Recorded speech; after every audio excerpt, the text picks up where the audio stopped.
Hey, what's up, everybody? Sorry for running a few seconds late. Kind of let everybody trickle in that's going to be in here, and we'll get started in a moment. I do have a guest today, and I don't know how many of you actually follow him or know of his work, but he does some really dope stuff, and um, he just puts out some pretty fire stuff, does some apparel, and we're going to talk a little bit about what he's got going on. So let's go ahead and get started. Doesn't look like anybody's online just yet. Oh, we got maybe one or two. But let's get started. I'm going to go ahead and introduce Ruben, and he's with the original Rufneck. Yo, what's up, Martin? How you doing? How you doing, bro? Good, man. Finally got to be able to get you available. Oh yeah, definitely. Let me adjust my volume here. It's been a little. No, I'm glad that you're able to do it and make some time. I know you're busy and with everything you got going on with your release, and we'll kind of get into that. Mm-hmm. But let's go ahead and we'll kind of go through the interview portion a little bit, just so everyone can get to know you a little bit. And Again, this is Ruben with Rufneck. So you want to go ahead and just say a little piece about yourself? Sure. My name is Ruben. I go by designing under the name Roughneck 21.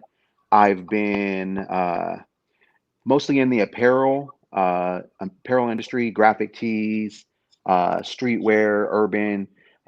Definitely like heavy in like the sneaker inspired stuff. For probably about the last 10 years, going crazy in that genre right there. But as a designer, I mean, things that I love, the things that inspire me, man, it goes way beyond sneakers. But sneakers has been a big vehicle as far as what we've been able to find success.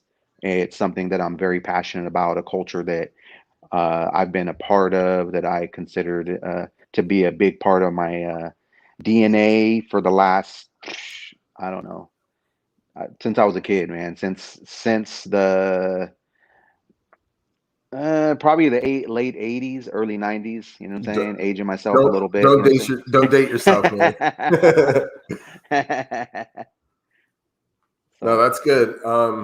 So, I know we talked a couple of times on the phone, and I know that you got some other things going on, with the release of your toy, or your introduction into the toy game. Yes. But how did you kind of get started in the design field? Actually, it was slightly accidental. I mean, in reality, now as being able to like draw and be creative, that's something that I feel like I've done probably a majority of my life. I mean, I can remember in school doing little projects and just enjoying doing the drawing and doing stuff like that. Now, it wasn't something where like I felt like I was this like crazy drawer, like artist, where it's just like my hand skills were like crazy. I mean, I can remember other kids being around and I could go like, man, that kid right there can draw. You know what I'm saying? Right. I loved like cartoons.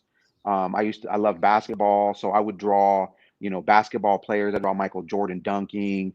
I do like Garfield and Odie and just different characters that I liked, that I was into, and just kind of tried mimicking them, like freehand mimicking them, just looking at them in different poses.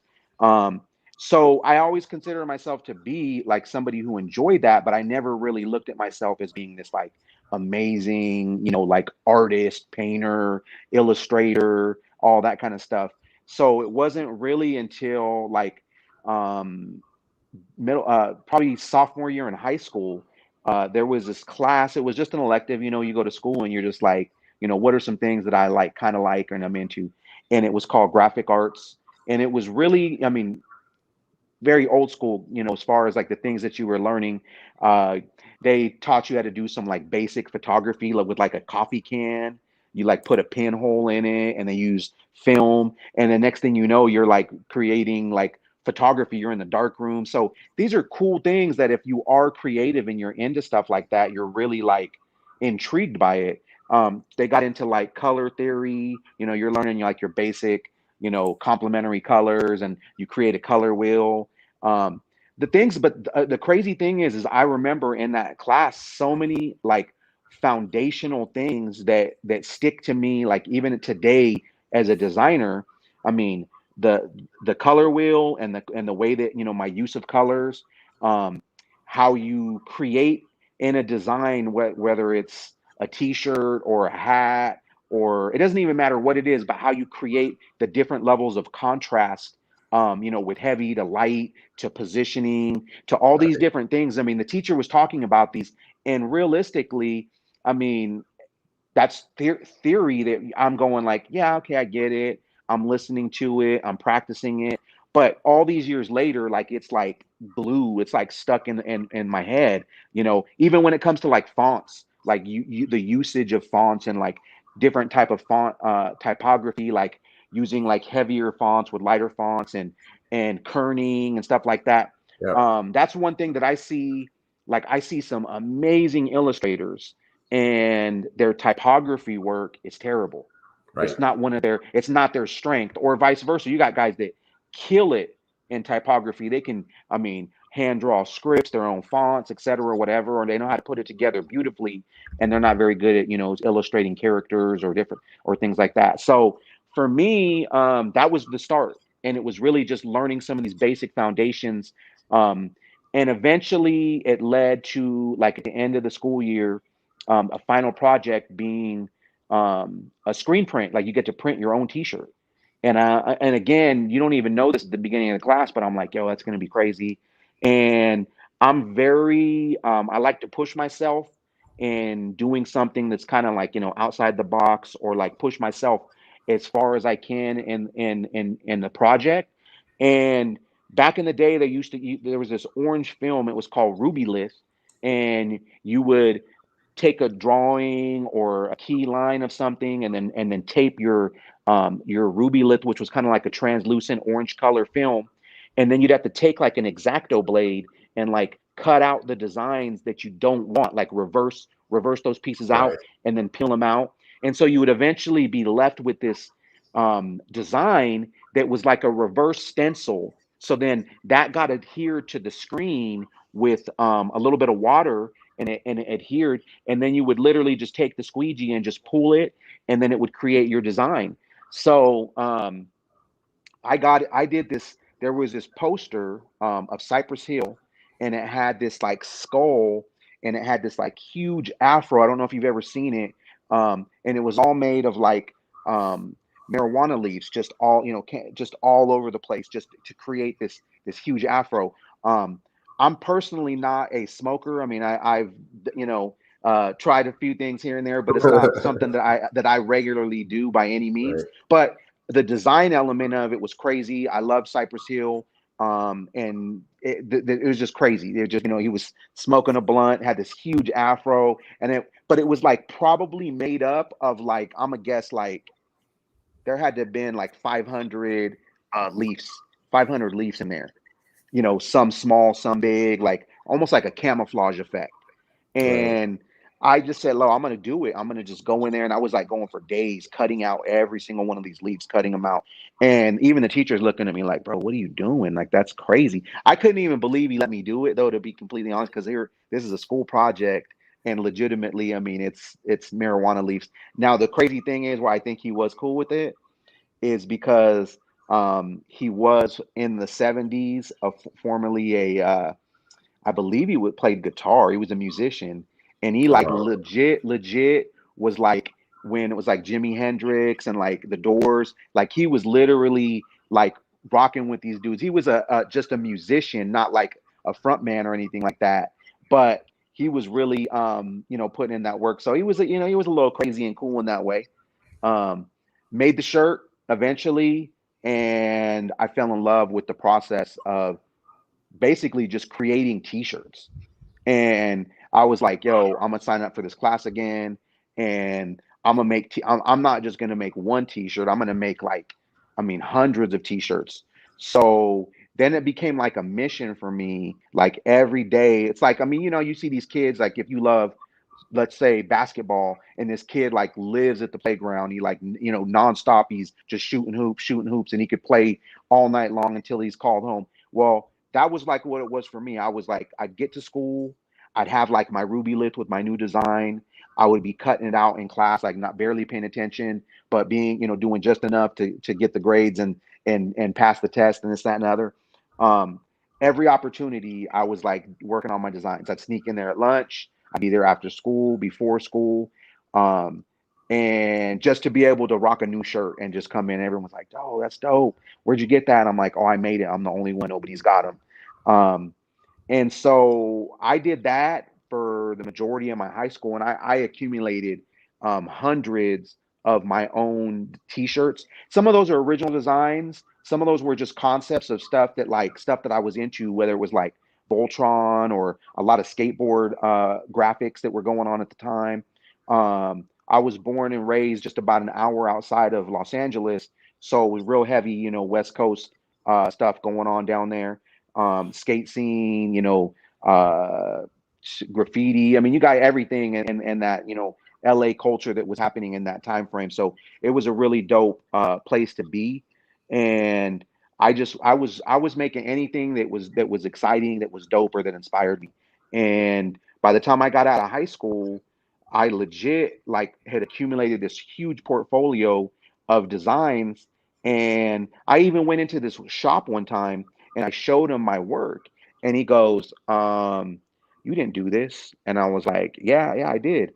He was like, "There's no way that you did this. I know the guy who runs the program there, and he doesn't teach none of this stuff, and he doesn't even have the equipment to be able to do this." Now, keep in mind, they did have like a smaller screen printing press. I'm not sure if you're familiar or not, but if it's like 4 colors, I believe they had. So you really max out at being able to do a design that has no more than 4 colors. But since I was only printing like a couple pieces, I would like print, set it up, and then pull the screen off, and then set another one up, and then pull the screen off. Really inefficient as far as from a production standpoint, but I was able to pull off. I mean, if I wanted to do a 10 color design, I made it happen. Right. Just improvising and using your head a little bit. No, that's pretty dope. I mean, to learn, I guess when you're so young, it really makes a difference and it stays with you. I actually went to art school, and Okay. you're talking about like letters and those kind of things and kerning and stuff. I don't Yeah. think the majority of new designers know anything about that because they don't need to, right? I mean, Right. the Right. computer does everything for them. Right. But one of these days when I stream, I'm gonna have to show, like, I physically had to ink a word. Yeah. I talked about this on another YouTube channel, but like I physically had to like ink it with a compass and Okay. rulers and straight edges and Yeah. learning that process that nobody uses. I mean, it's completely For useless sure. now because For sure. computers have changed the game, right? I mean, Oh and it's man, like you crazy said, story. you don't even need to know how to draw if you just No. have that little bit of design and you can figure out how things go. I mean, Yeah. Illustrator can work wonders for you, right? For sure. For sure. So no, that's pretty dope. Um, so and that kind of carried you, it gave you the bug to Oh, like go into the t-shirt thing, and that's kind of where you're at now, right? well, so crazy thing is, so at this particular time, I really, I told you that like I didn't really like say like, yo, consider myself this artist, designer, etc. I was just making art. I was just making things for the sake of making them. And it wasn't until I went to this screen printing shop and they had like a legit art department. They were like, they had their own clothing brand back like when they used to do like graffiti branded tees. I mean, they were like a legit company. And they're like, and I thought like, yo, I want to be a screen printer when I get out of high school. And a screen printer is like a very labor intensive job. I mean, if you're a screen printer and that's all you do all day, I mean, you're literally just loading shirts and pulling the squeegee, loading shirts and pulling the squeegee. There's not really an art form into it. You can be craftsman and be very good at it, but it's not really a creative job by any means. Um, but I thought that's what I wanted to be. And they were like, yo, we're full in our screen printing department. But if you did these designs and this artwork, then we'll bring you in as kind of like a junior designer, a design assistant, and work with our, like our main graphic designer artist. Um, and like if you're willing to learn, I'm like, yeah, I was like, I'll give it a shot. And if you get an opening back in the screen printing department, like let me go in there. So there was an artist. His name was Dr. Mike. He was heavy into graffiti, dope artist, one of my best friends still to this day.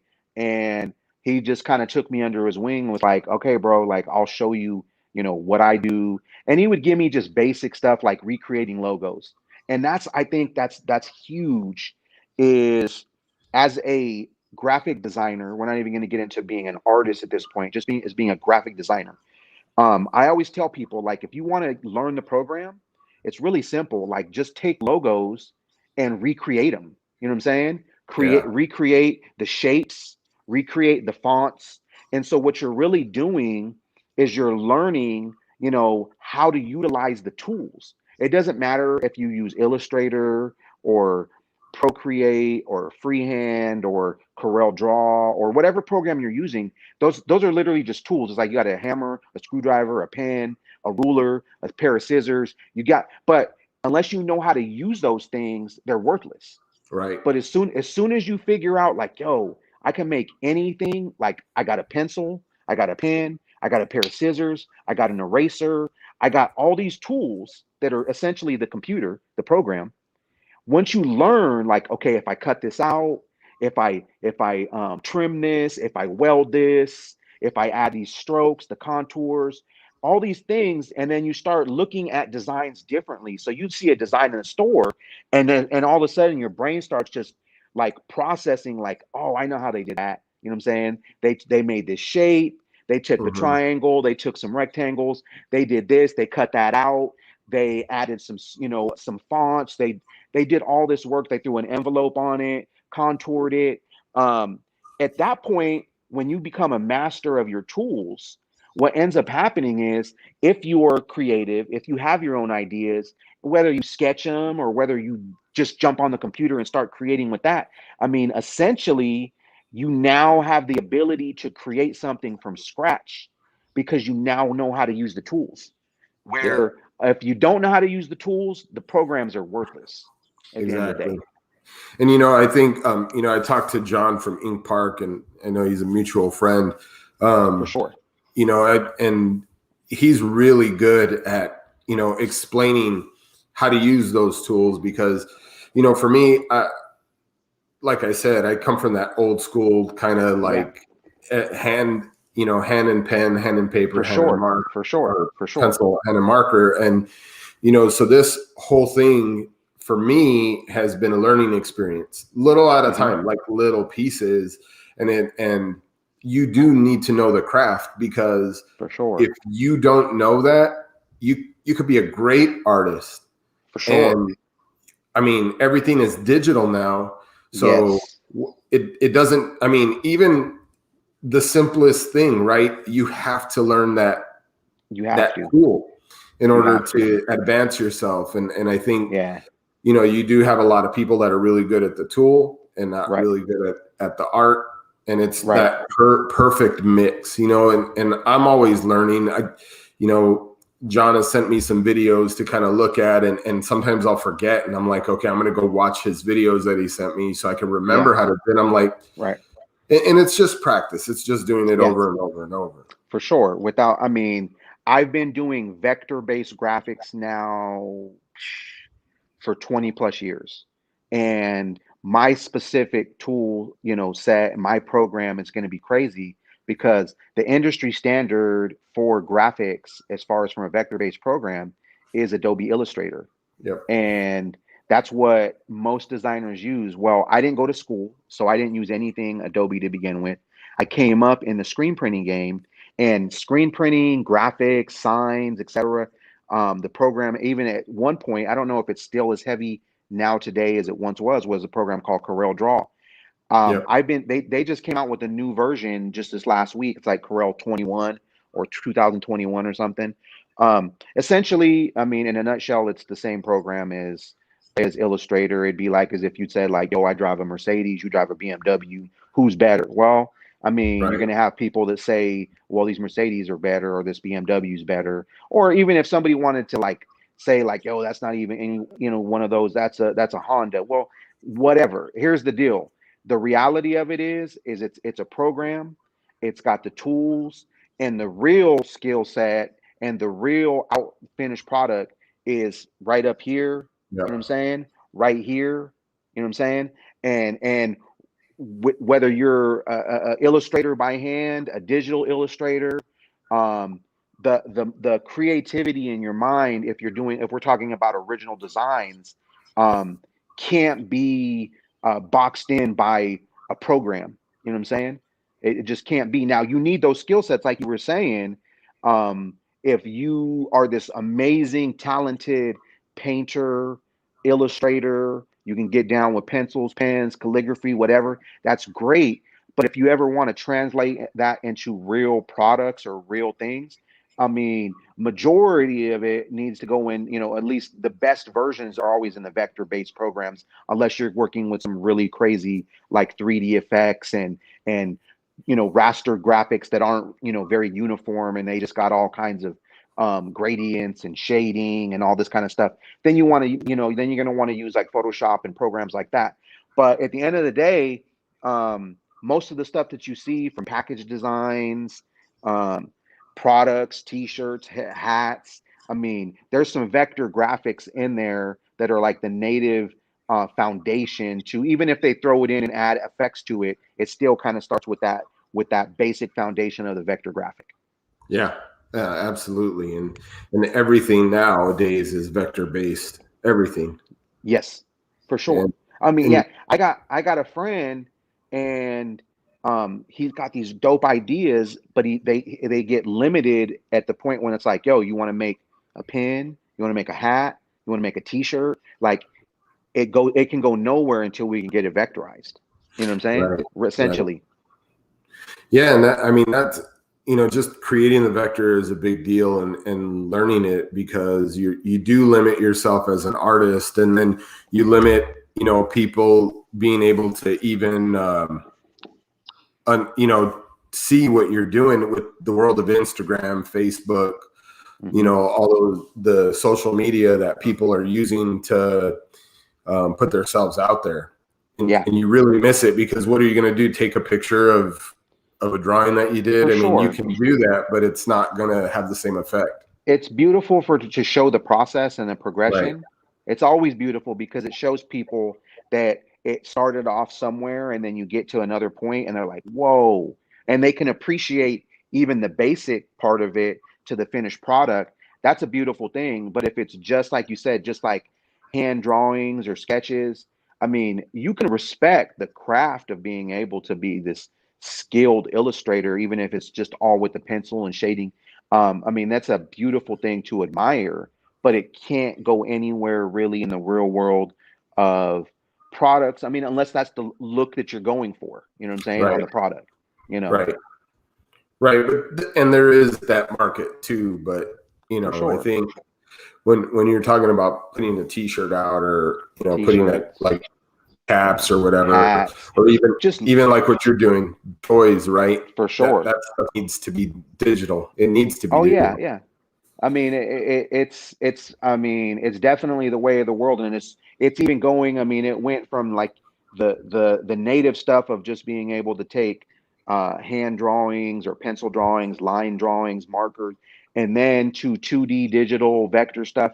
Hmm. And right now, it's becoming to where even as a graphic designer, like 3D graphics is becoming more and more a part of. I mean, even if you still are, like I said, working with a 2D logo, a strong graphic logo. I mean, when you're creating like a hat and you want to be able to get all the angles and all the turnarounds, you could still do that with, some 2D vector graphics and get your point across.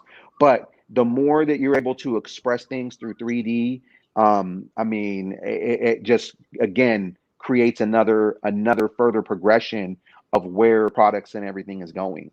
And Yeah. definitely in the toy game where I've recently entered. At some point, even the 2D, I mean, like this right here is the start of the character Air Bear that I created, and it was a 2D graphic created, drawn, and then illustrated and vectorized. And he's now been turned into a real life 3D vinyl, art toy. So yeah, let's since we're kind of going, let's segue into that a little bit. Yeah. So I'll go ahead and we'll delve into the clothing part of it, but I want to show. Yeah. I'm going to show here your toy. I got them right here if you want me to bust them out. Yeah, we'll bust them out. Let me I'm going to go to your Instagram real quick, and Yeah. we're going to. Yeah, for sure. And if you want to kind of explain what we're looking at. Okay. So right here, this is a 8-inch tall vinyl, soft vinyl is what he's made of. That's what his material is. Art toy. Some people call them designer toys, urban vinyl, art sculptures, depending upon how you look at it. At the very basic concept of it, I mean, they start even like not serious toy collectors. People are into pops, and those are super big right now. You got all kinds of different genres.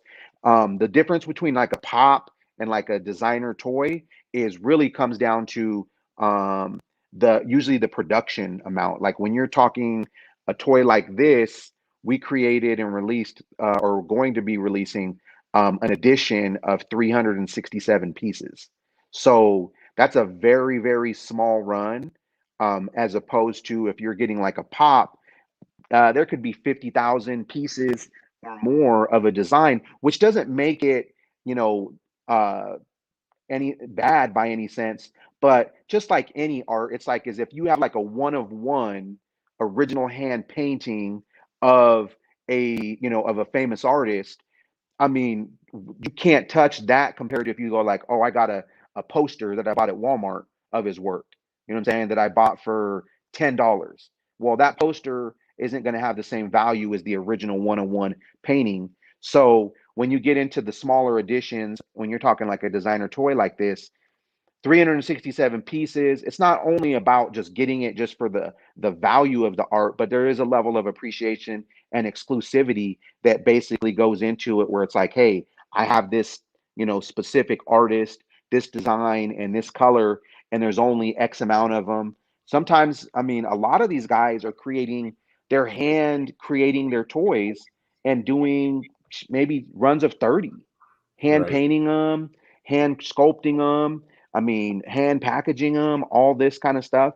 And I mean, it doesn't make them necessarily worth more because it all comes down to the artists themselves and how it's marketed, how it's packaged, how it's, how the story behind it is told.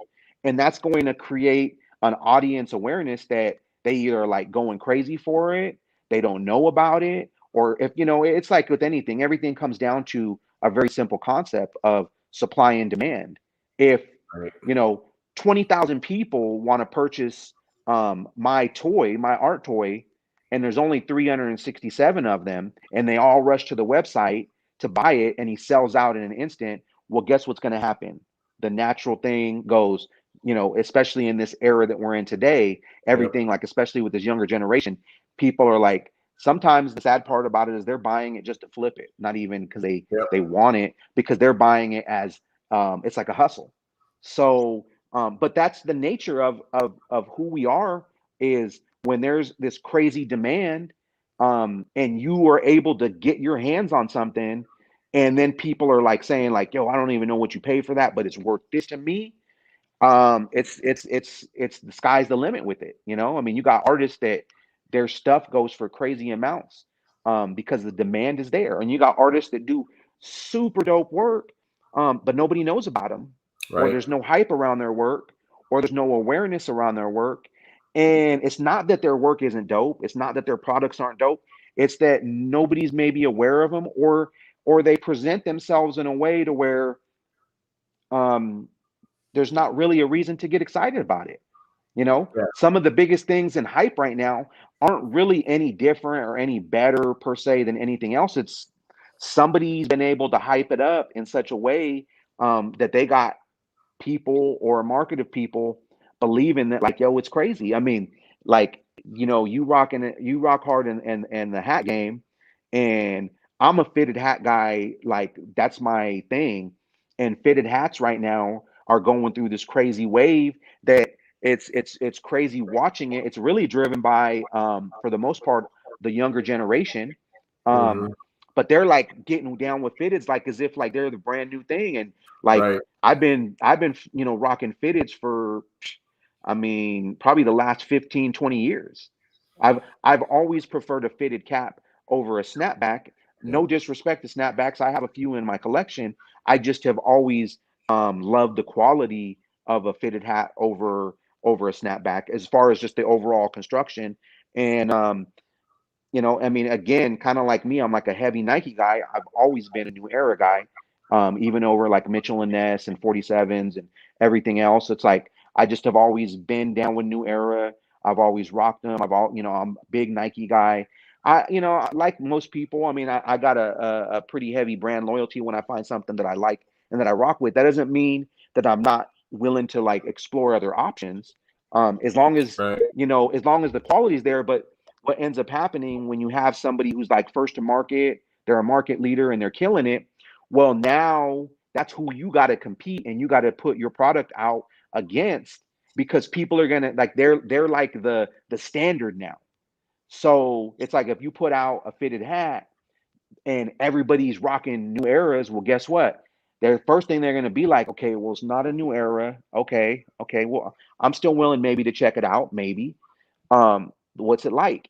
And if they see that it's equivalent or surpasses, you're probably going to be good. But again, you might have to work a little bit to get Yeah. that into the mind of the consumer to be like, yo, we ain't New Era, but I can guarantee you, throw it on, rock it, see what it's about, and you'll see that it's either comparable or potentially better. You know what I'm saying? It's not easy. It's not easy to go up against a giant because they're not a giant on accident. You know what I'm Right. saying? But it's possible. I can guarantee you it's possible. It's just not Yeah. easy. And no, you're right. And but sometimes that's where it pays to be a little bit different, right? Because Oh, for sure. if you're bringing the same thing, but it's a different spin, sometimes you can catch that wave, and then people Yeah, just ride with it, and for sure. then you blow up. But that's Yeah. all chance. So It's there. You can ride it. I've been in the game for a minute. I've seen a lot of people come, a lot of people go. Big guys, little guys, independents, dope people, dope ideas, dope product, and for one reason or another, they disappear or they reappear as something else. Um, and there's sometimes they're fly by night operations. Sometimes they're here and there, and then there's people that they're like staples in the game, and yeah, they're like they're there as long as they want to be, simply because they know one understand a lot more than the basic fundamentals of it. yep, So, but sometimes there's people that's like, yo, I'm a businessman, I just want to make some money, and they see a wave, and so they hop on it and they ride that wave, they make their money, and they're ready to hop off and get on to the next wave. That's a smart businessman. Maybe you don't look at them creatively and go like, oh, they're very creative, they're just copying, they're just doing this. That's cool. I mean, everybody has their right to their own opinion. But there ain't nothing like, I mean, being a pioneer, you know what I'm saying, of something. I just think like the hardest thing with that, and so it's like everything is about timing.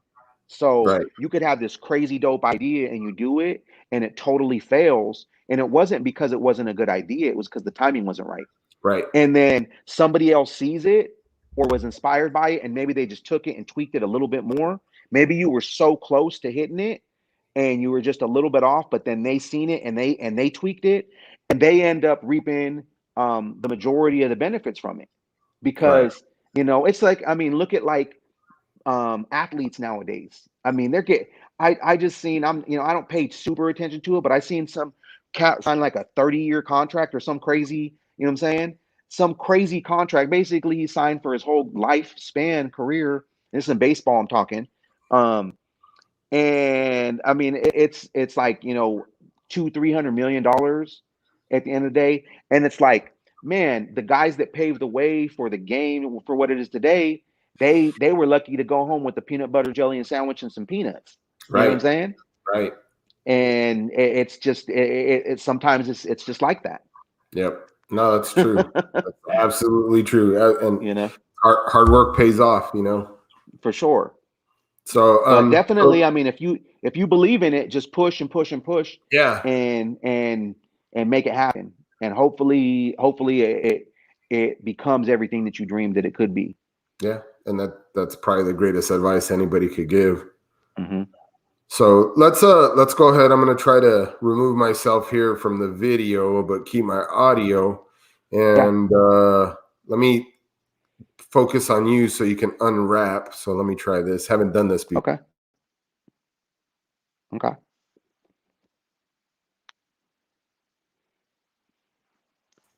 Okay, so when I remove myself, Yeah. it turned off my volume. So Turns when up I your hop audio. off Yeah. with it, yeah, just go ahead and run with your little unboxing of your Air Bear. Okay. Perfect. All right, let's go. Got it. So, hey, what's up, guys? Ruben, you've been rocking with me for a little bit, but I want to introduce you to something that's really near and dear to my heart, something that I've been building for the last year and a half, and that is my vinyl toy, um, Air Bear. He is 8 inches tall, pretty good size, um, soft vinyl, art toy, designer toy, created by me. He's an original character. He's got, I'll show you from the back. We'll start here. And he's rocking a hoodie. A hoodie is uh, very, a very important part of his story. Um, and why he wears it, but we'll get to that later. We got the number 23 on the back, and there's no denying that is inspired by Michael Jordan, who I consider to be the greatest basketball player of all time. But more importantly than that, he's really somebody who inspired me as a young child who loved basketball, who fell in love with playing basketball.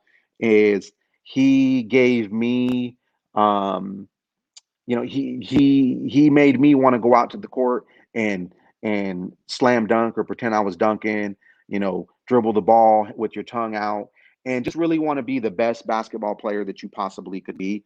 Um, Huge inspiration to my life even to this day, even though I have nothing to do with being a professional basketball player athlete. Um, Glasses. Okay, we got some glasses here, and these are inspired by the um, original, to me, rap artists, rappers, hip hop culture that as a kid I was originally inspired and drawn to, and that's Run DMC. DMC, there was Jam Master Jay, Run, and then DMC. DMC had the glasses. They rocked the Kangos, they rocked the Adidas. Um, they just had a look and a flavor. Their fashion, everything about that was um, iconic at the time. But it was what I like aspired and looked to. Like, yo, these guys are like rock stars, superstars as rappers and what they were doing. So this is really representative of my love of not only Run DMC but hip hop culture as a whole, especially from the early old school boom bap days. Same thing with the gold chain, gold rope, fat dookie rope. That was an absolutely necessary article that you had to be rocking. If you were this dope, crazy rapper, you know what I'm saying? You had the fat gold ropes, probably a few of them. Medallions, still even like nowadays, the cats are rocking all the chains. They're just a little bit smaller, a little bit crazier, a little bit more colorful. But I mean, back in the days, the gold fat dookie rope was the way to go. Um, he's got the little smile, always happy. Um, Sneakers. This is a big part, not only of his name, but who he is. Air Bear. He's rocking my favorite pair of sneakers, his favorite pair of sneakers, the Air Jordan Black Cement 4s. This is just our favorite pair of sneakers. So we figure, like, yo, we're going to rock a pair of shoes. We got to be rocking our favorites. So he's in the Black Cement colorway, gray, black. You got some red. You got the white, just like on the soles. um, smile, glasses.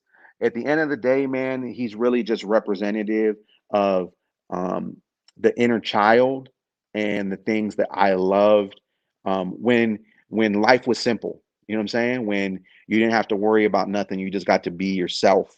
And this is my first designer art toy. Definitely is not going to be my last.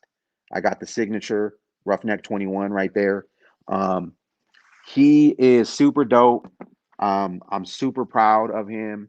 At this point, he actually is releasing on my website, airbear.com. That's AIRBAIR.com. And we're releasing him on Saturday, March 20th, 11 a.m. Pacific Standard Time. Um, there's less than 200 of him left. I did a small friends and family release, so we've already got quite a few of those already sent out, and I got a couple of retailers across the United States and even outside of the country. Shout out to those who've reached out to me, the stores that were like early on believed in what I was doing and was like, "Yo, can we get in and can we get a little bit of this in our store?" And I was like, "Let's go." I mean, I didn't reach out to anybody; they came to me, so it was even more beautiful. Um, but we are going to launch him this Saturday.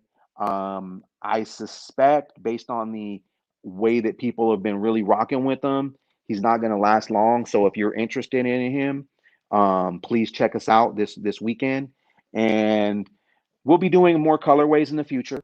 I got a couple ideas already slated and ready to go, probably in about 3 to 4 months from now. Um, but it's a collectible, so just like anything, there's going to be a heavy demand, especially for original colorways. As we continue to grow, I have different poses, different styles. There's even going to be an artist edition series where we link up with different designers, artists, toy customizers, etc., across the world.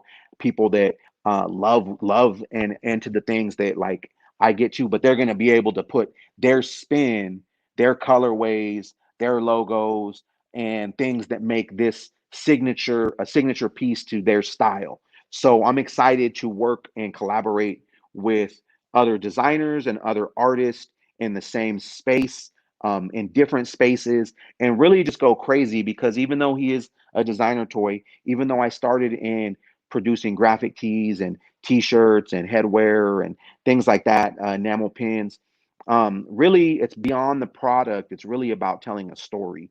The brand that I represent, who I am, is really about telling a story, not just a story of strictly just being about myself and the things that I love, but at the end of the day, hopefully to inspire others, not only to be the greatest versions of themselves, but also more than anything, I've been inspired by so many designers, artists, athletes, musicians, rappers, um, people in my neighborhood. They've inspired me to be great and to excel and to bring my ideas to life, to be creative, to dream, and to be true to who I am. And that's what my product is. It's me. It's just an expression of myself, being true to who I am, bringing the things that I absolutely love to the table. And there's so many different parts of me. So I think the goal is really the to show people like, yo, you can do this too, and not being like me, not being like this guy over there, but being true to who you are. You're unique, you're amazing in your own way, and you can create and you can become and you can do anything that you want to be, want to do, want to be, want to create. People would have laughed at me if I told them like, yo, I'm going to be creating my first designer like toy, like figure. Like they would have been like, what are you talking about? You're going to create a toy. Nowadays you could say you're going to create a t-shirt, and some people, might get a little excited by it, but some people are kind of like, yeah, a t-shirt's not that hard to make. You can go get one made down the street if you want to, and from where you're at. This is crazy, but I'm not done yet. Like I said, we got more toys, we got more designs. It's about now creating and thinking even further and further outside of the box. And man, the sky's the limit. Apparel, jewelry, headwear, toys, shoes, um, glasses. Don't be surprised when we have Air Bear glasses to buy for you. It's coming. It's coming. I'm telling you. It's. I'm excited, and we're on our way. We're on our way to doing bigger and better things. No, that's dope, Thank you man. too. Thank you, bro, for having me on here and allowing me this moment to be able to share, the Air Bear project that I'm working on right now. No, man. I mean, when I started talking to you and I saw the bear, I was like, this is dope. And I mean, everything about it, like the box, I mean, everything is like a Jordan, you know what I mean? And Yep. it's pretty ill It's because, crazy you've taken something that everybody knows and you've created for this sure. thing that's completely different. And, it's funny about the glasses is I know you referenced Run DMC, Yeah, but the first thing I thought of was Mars Blackman. for sure. You know Yeah. what I And mean? that's It's that the and whole again, culture thing. for sure. And that's see, Mars Blackman comes into the picture and shoot, what are we talking about? In late 80s, you know what I'm Yeah. saying? Yeah. So realistically, so it depends upon your age, but his glasses again, if you go to ask him, he's probably going to tell you where he got his original inspiration. Now, I go to the original inspiration for me, which is Run DMC, but Right. I think of Mars Blackman all day long because he then extended what they were already started to do and kept that going and created his own signature look to that, not just the glasses, but everything from the chain with Mars on Right. it, his bicycle cap flipped up, Brooklyn. Yep. I mean, so he took it, he was inspired, I guarantee you, being a New York guy, by Run DMC, and was like, yo, I'm taking things from them, things from this, and I'm flipping it and bouncing it. And that's really what it is about, is like, you're not necessarily like biting anybody or copying, but it's okay to be inspired by Yep. something that you think is cool, and then adding your own elements that eventually it's like you have your own signature recipe. You got a little bit of this, a little bit of that. But what's beautiful is when it's truly authentic. You know what I'm saying? Yep. It's one thing, you can usually see through somebody when they're just like, they, whatever's hot, they jump on it, they do this, they do that. Really, how you can tell that is you see people always flipping up and always changing. You know what I'm Yep. saying? And there's nothing wrong with growth, but there's going to be key foundational elements that always remain the same at the end of the day. There's Yeah. always going to Absolutely. be room for growth, but you're going to still see that, like, yo, we I still rock the crazy glasses, but like we got a little bit more futuristic on them, and we did this, a colorway, a material, whatever it may be.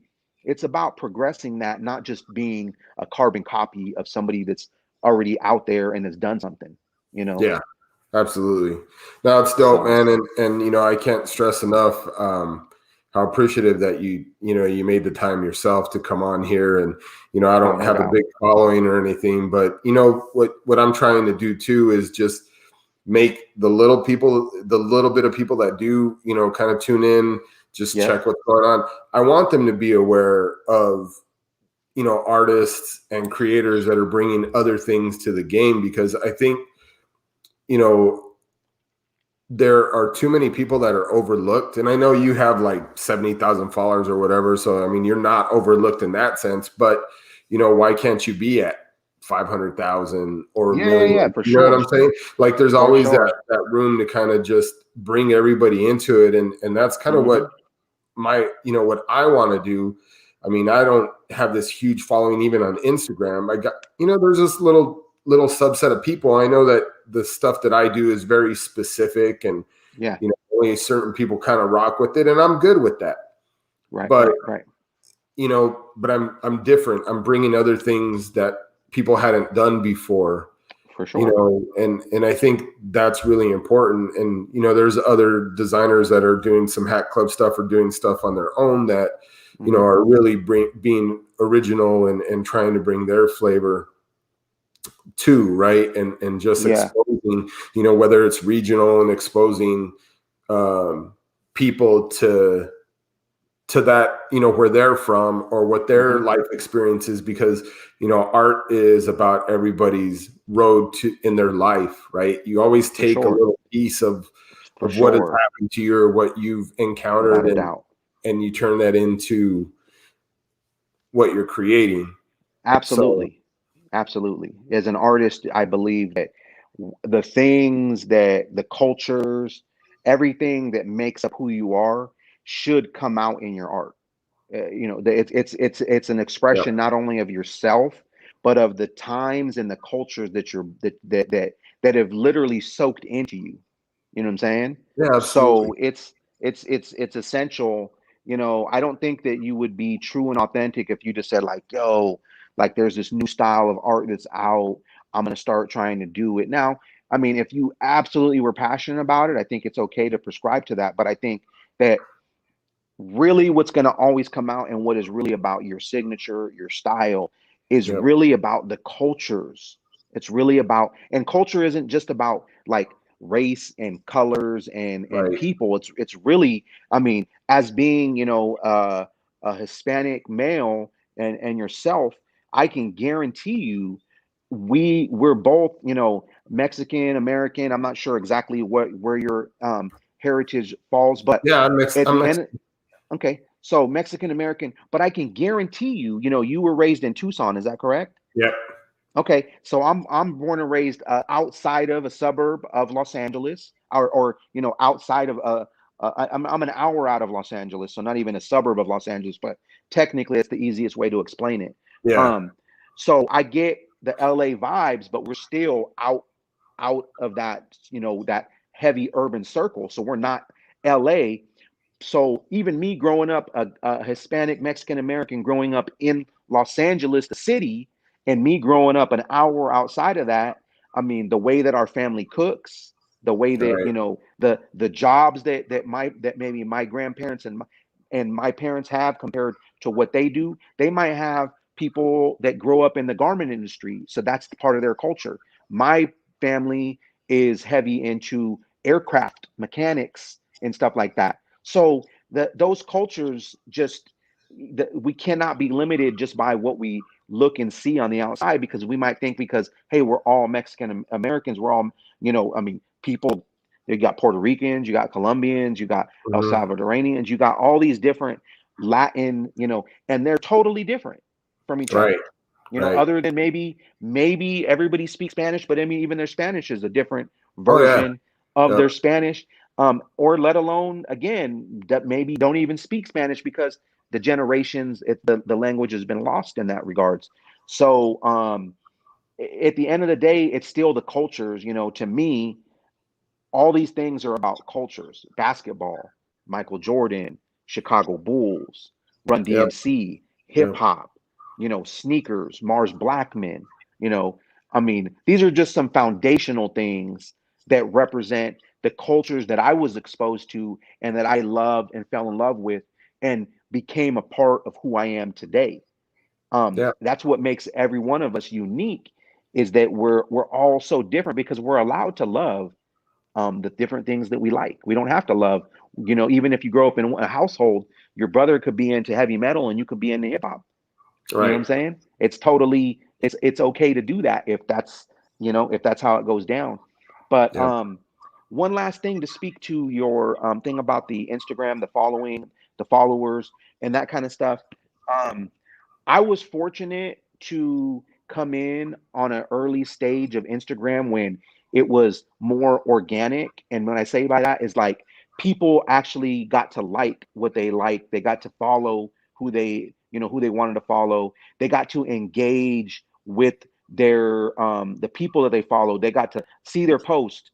And what we're in now and probably the last 5 years. I mean, I don't even know the exact time frame when it happened, but it's a pay to play game now for the most part, Yep. and there's an algorithm to it where people got to follow you, they got to like your stuff, they got to comment, they got to Yep. DM you, they got to watch your story, and all these things eventually make it to where they actually get to see your stuff, and it's weird. It is what it is.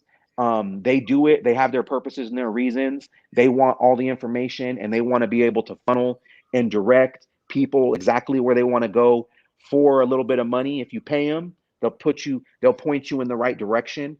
And that Right. doesn't necessarily mean that those people still want to rock with you. So my advice to anybody is, um, be consistent. You know what I'm saying? I mean, I've heard guys that you got to post once a day. I've heard guys say you got to post 10 times a day.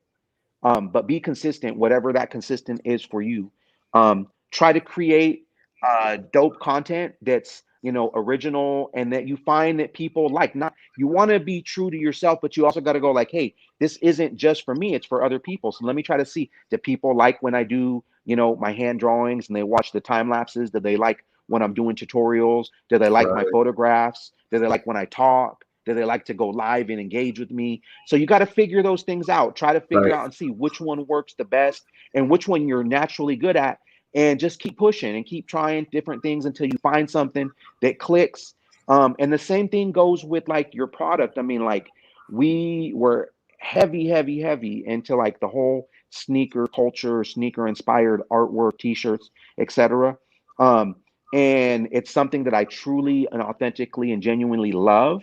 But I also felt like we fell into this box where like anything that we did, if it fell out the realm of sneakers, people were questioning like, yo, well, is that? Was that tied to a sneaker? Is that for a sneaker colorway? Right. Um, Right. which for me, I got a little bit disappointed because it's like I couldn't do more outside of that without people always questioning like, where does it fall at in this box of sneakers that you've kind of grown in this space. I'm still in it, I'm still about it, but my designs, my story, my art and everything is beyond. And I feel like we're in a space right now where it's okay to be able to go beyond and still be authentic to this. So that it's, again, it's a timing thing. So Air Bear is perfect. He represents, you know, he's cute, he represents sneakers, he represents hip hop, he represents an era, a Right. golden era.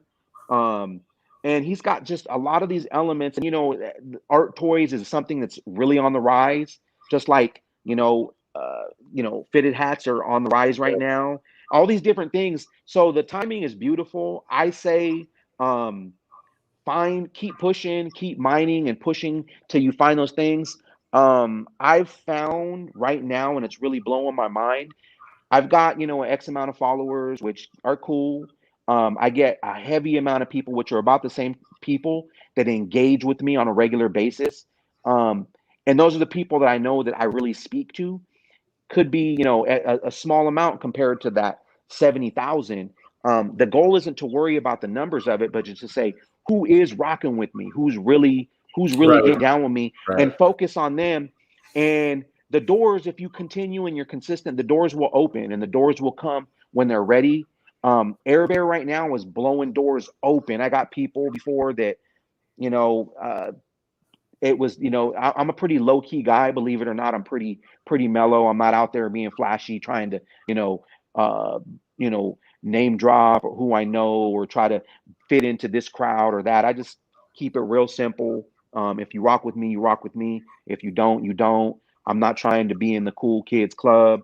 Um, I'm trying to mentor some doper younger cats that I see that have the potential to grow and move. And if I see that, I'm gonna pour into those people, um, and try to build real relationships, not this like fake, phony, like, Instagram, social Yeah. media, type stuff. To me, it's about building real, solid relationships with real people, Yeah. on a real level.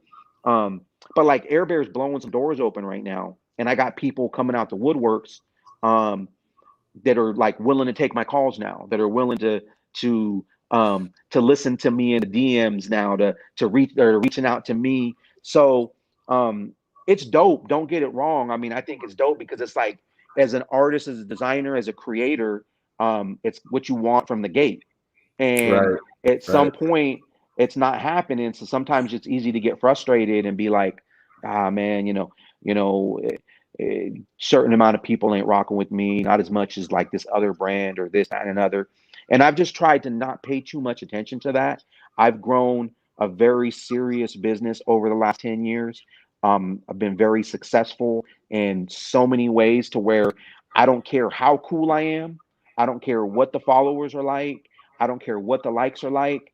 I've built an amazing life to be able to do the things that I can do today. And that's all been built off of my blood, sweat, and tears from the gate of just doing something that I love and that I believe. I'm fortunate. I'm thankful. I'm grateful for all the people that have rocked with me over the years. And that's been done at a pretty low key, like at or below the radar, without being too loud, too flamboyant, too crazy, or even worrying about numbers in any regards. Right. It's just about staying focused to what your vision is, and it'll happen if you believe in it and you never give up and you keep pushing and you stay consistent and you just keep pushing. Believe me, it'll happen because you'll eventually figure out how to tweak the formula and get better and better and better. And you'll figure out truly what it is that you want. You maybe what you thought you wanted one day, it wasn't even what you want. You know what I'm saying? Right. Yeah. No, man, great advice. You should be a motivational speaker, dude. No joke. So that's You why can I hype want to anybody inspire up, people, dog. bro. I do. Yeah, I want no, to it's good. inspire people, man. I Yeah, really and do. I think a lot of people need that. And again, we're gonna go ahead and wrap this up. It's been about an Yes, hour sir. now, but I do want Okay. to I want to share the date. Let's see here, really quick. Let me share my screen just to push the date one more time for everybody to Yep. see. 3:20 at. Yep. So you're doing It, it in the evening? no, that's actually a typo on that one. Okay. I didn't realize that till afterwards. It's actually 11 a.m. Eastern Standard Time. So So 8 o'clock. that's actually 9 a.m. here Okay. in Arizona. All right. 8 o'clock if you're on the West Coast, Cali. Yeah, no, again, Ruben, I appreciate it, man. Thank you for that. Anybody that stayed tuned in, I appreciate you as well. Again, airbear.com, Yep. airbeair.com. Saturday morning at 9 a.m. Arizona time, right? Yep. All right. So again, Ruben, thank you, man. I appreciate you coming on. We'll have to do it again. We'll have to Oh yeah, bring no doubt, John bro. on next time so he Yeah, I'm can with it, bro. get some insight, maybe get a couple of different artists too. But Yeah, um, I'm with it, bro. Anytime. like, subscribe, anything you guys can do, get the word out about Ruben, Rufneck 21. You can follow him on Instagram, Original Rufneck. Yep. And again, man, I appreciate you. And as always, don't quote me, boy, because I ain't said shit. Peace. That's right. All right, bro. I appreciate